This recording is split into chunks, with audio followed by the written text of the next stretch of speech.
Okay, now let's take a look at the additional bar and fastening bar in beam. Don't mind this sentence. This is grammatically errorsome. If you want, you can just edit it out and make it grammatically right. Okay, so right here we have the depth row and the additional bar row, then the section row and the fastening row. I'll just go over them real quick. So depth, when the depth of the beam is less than 24 inches, then no additional bars are required. See, no additional bars and no fastening bars are required. When the depth of the beam is between 24 inches and 36 inches, meaning greater than 24 inches and less than 36 inches, in that case you need to add two 10 millimeter diameter additional bars, and it is shown in the figure. And here is the fastener or the binder, which is supposed to be at the top of the bars, not at the bottom. If for some reason I have said it's going to be at the bottom at some place, please discard that. It's always at the top. Okay, maybe I was in a hurry and I was explaining another topic, that's why by mistakenly I put it in the download. Anyway, let's move up. Then if the diameter if the depth is greater than 36 inches and less than 48 inches, then 4 12 millimeter diameter bars should be used as shown in the figure, and the fastening should be 6 millimeter diameter bars at 24 inches interval, and then we have the depth which is greater than or equal to 48 inches.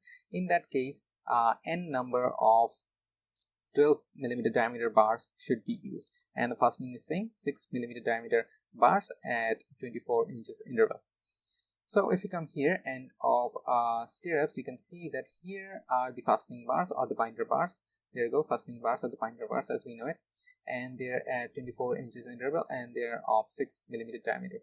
So as specified here, 6 millimeter diameter at the 24 inches apart, which is being shown right over here.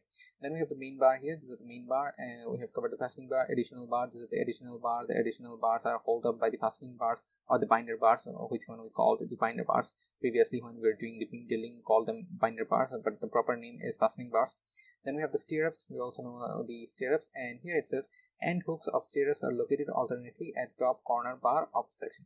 End hooks of stirrups. So end hooks of stirrups and life slice end of anchorage is the same thing, and they are alternately at top corner bar of the section. So as you can see from this this particular stirrups anchorage is on the left side, as you can see, and the next stirrups anchorage is on the right side. So they're alternately placed but at the top. So this hook is at the top, this hook is at the top as well, but it was on the left side, it is on the right side, and the next one again is on the left side, and the one after that is again on the right side. So they're alternatively changed the sides, not the up or down.